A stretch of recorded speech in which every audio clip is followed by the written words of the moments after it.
Following Chelsea's 2-1 loss against Southampton, a video was posted to Twitter showing Christian Pulisic walking off the field directly after the game instead of going and thanking the away supporters with the rest of his teammates. Now, this video has gone viral since it was posted, accumulating around 450,000 views in like 24 hours, and it's become to serve as the symbolization of the decline of the relationship between Christian Pulisic and Chelsea, a decline that started last season or maybe even before that, but really seems to have come to a crest in the last few weeks. Now, this is really scary for U.S. men's national team fans in particular, and fans of Christian Pulisic, because the World Cup is only a few weeks away. So for U.S. men's national team fans who want to see the best Christian Pulisic possible in Qatar, Christian Pulisic who is in form, happy with his soccer and scoring goals, this is not a very good sign at all. To make matters worse, we are only hours away from the closing of the transfer window, which means Christian is pretty much stuck where he is for the time being,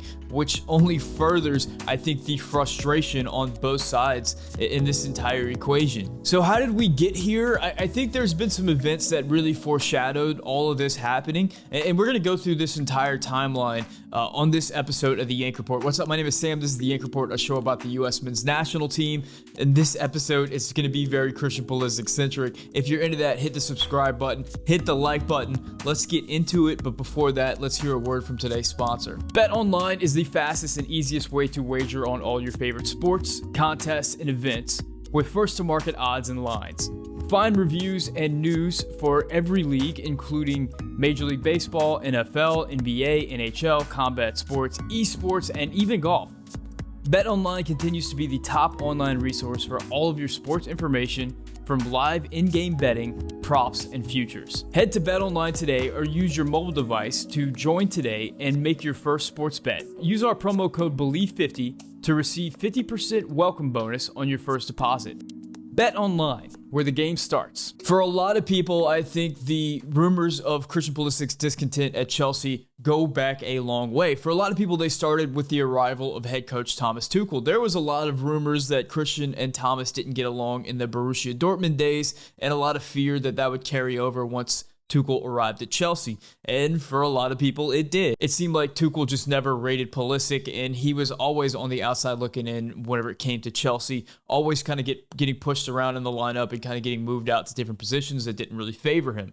Speaking of positions, the system that Thomas Tuchel instituted, it didn't really favor Pulisic to begin with. There's been a lot of people that are upset about the way that he's been utilized. There's been people upset about the way a lot of the attacking players at Chelsea have been utilized over the last couple seasons under Tuchel. But where this story begins, at least for me, I think is way back in May whenever Christian Pulisic's dad posted a tweet that he later deleted to Twitter that kind of gave us an insight into how at least the Pulisic family was feeling about Christian's situation at Chelsea towards the end of the season and towards the beginning of the summer transfer window. The tweet said, "The sad thing is he loves this club, teammates, and London.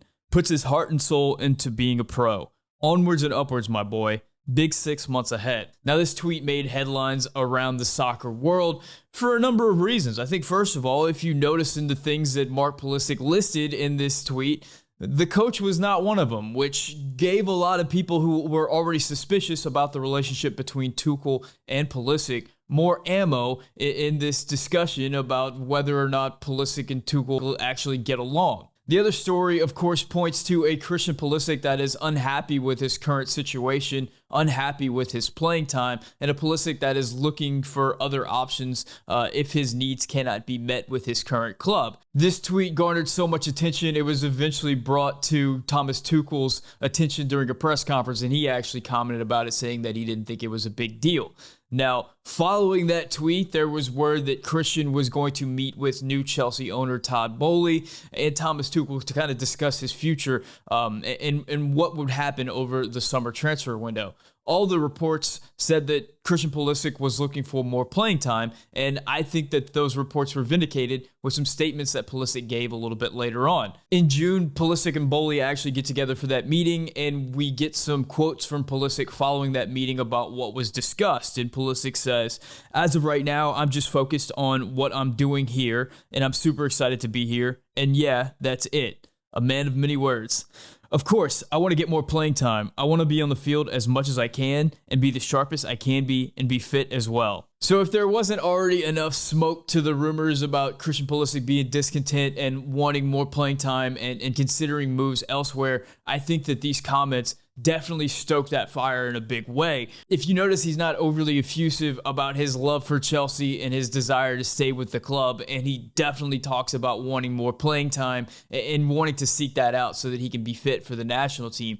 In July, we get more headlines with the official signing of Raheem Sterling. Now, that was a big open secret for a while at that point, that Sterling was coming to Chelsea, and it became official in July. At that point, it seemed like the writing was on the wall that Christian was not going to be, at least heading into the season, one of the considered starters at the three attacking positions for Chelsea, that he was going to have to work his way in to the lineup if he was going to remain at Chelsea at all. And with that, the transfer rumors persisted. Christian was connected to Manchester United, Leeds United, Newcastle United, all the United teams, and a few Champions League teams in Italy as well. It seemed like a potential exit was coming, but we kept getting word out of Chelsea's camp that Pulisic was a valued commodity, and that while he wouldn't be a considered starter to start the season, he would be a big part of the club as they move through the season. Remember, Chelsea's a club that competes for multiple different competitions. They need a big squad. There's a lot of rotation, and the thought at that point was that Christian would be a big part of that rotation. Now, meanwhile, in the background of the club, there's a lot of business being done in regards to the attacking positions.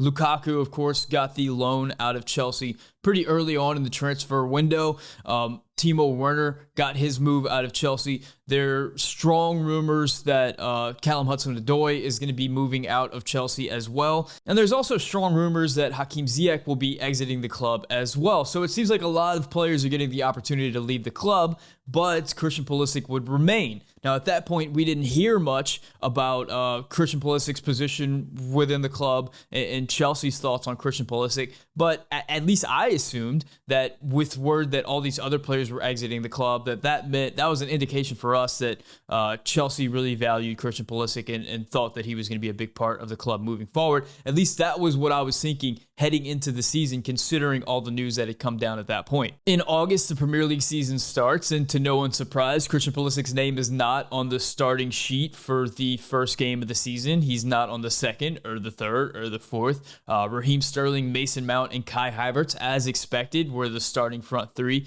for every game for Chelsea so far. Now, to be fair, Christian Pulisic has gotten the opportunity as a sub in multiple games to come in and make an impact on those games, and to be honest, he's failed to do so. He hasn't really done anything this season to show that he deserves to be a starter with the club. He hasn't performed all that well at all.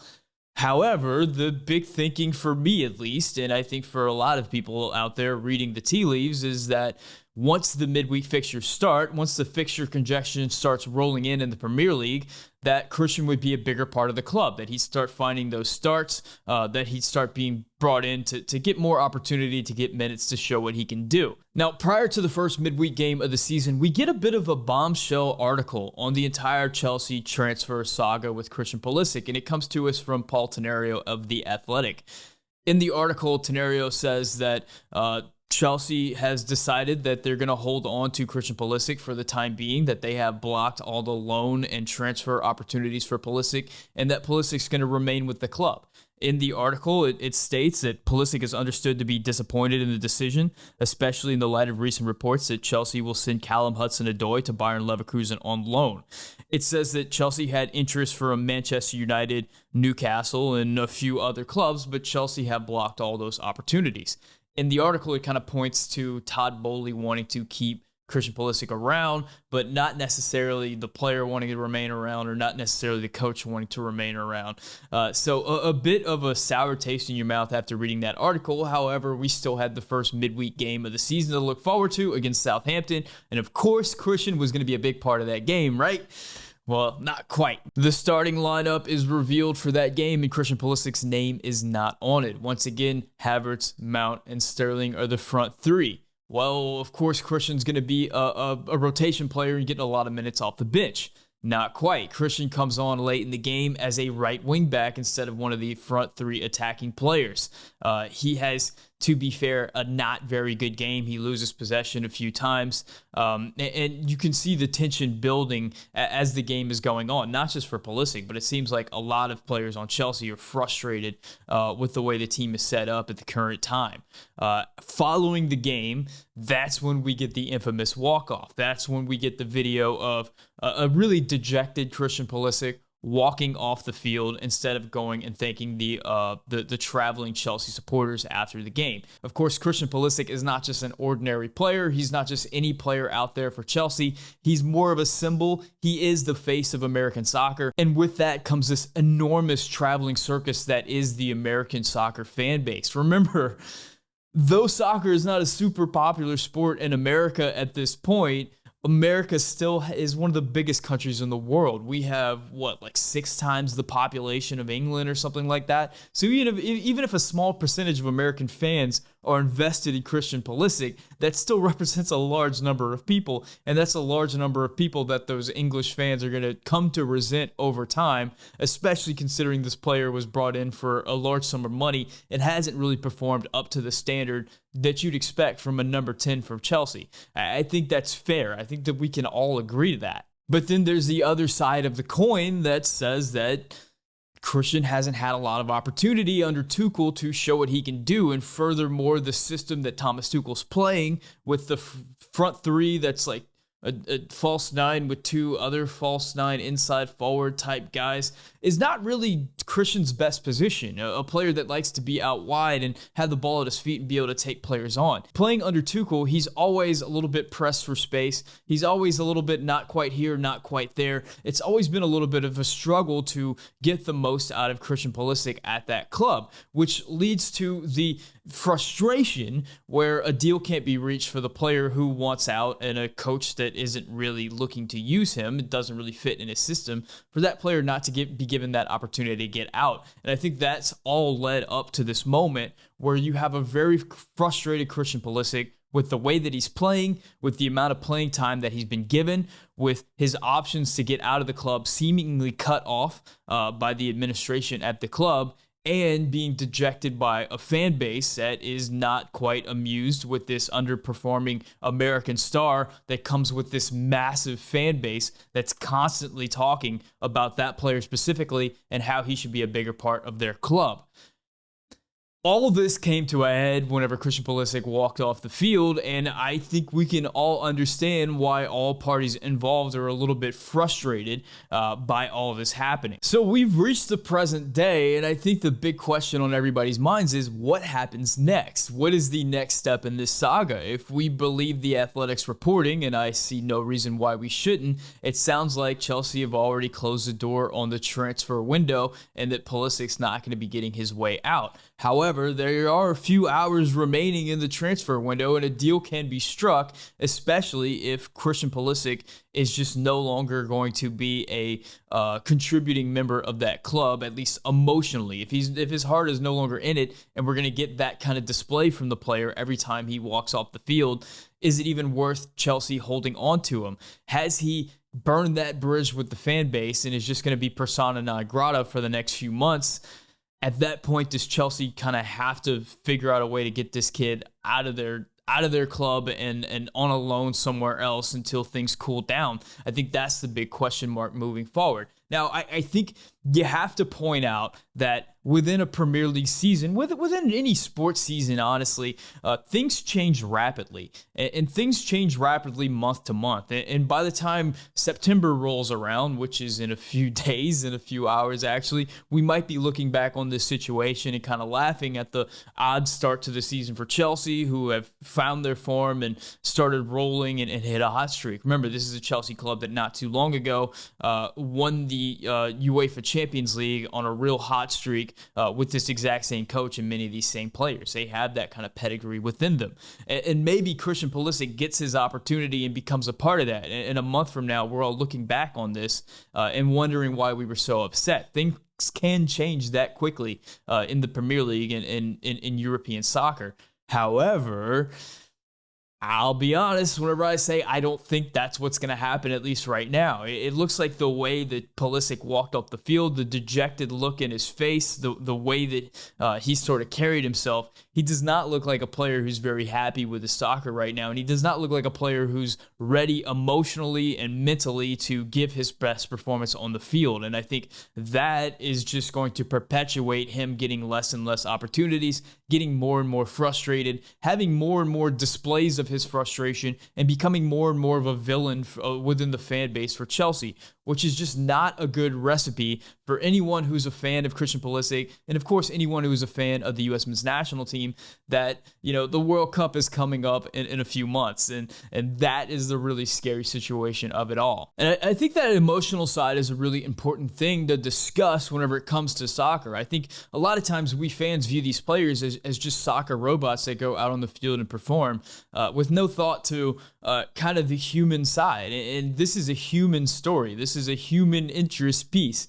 This is a guy that's carrying an enormous amount of weight on his shoulders, not just from the perspective of a young player who came to one of the biggest clubs in the world on big money and was given the number 10 jersey with a lot of big expectations, but also a player who's the face of American soccer, the face of the sport in his country, and has the biggest tournament and most important tournament of his life coming up in just a few months, and just desires more than anything to perform in that tournament.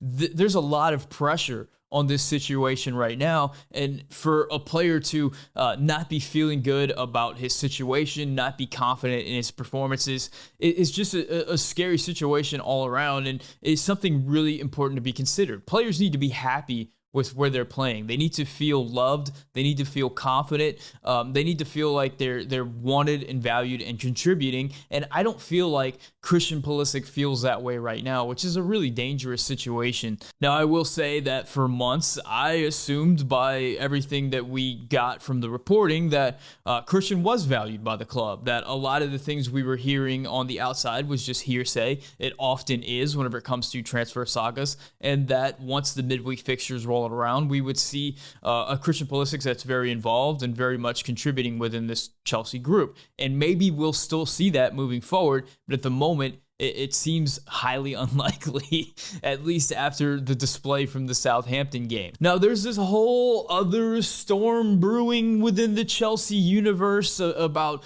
frustrations with Thomas Tuchel, about Chelsea's slow start to the season. They've had some rough results from teams that they were expected to roll over.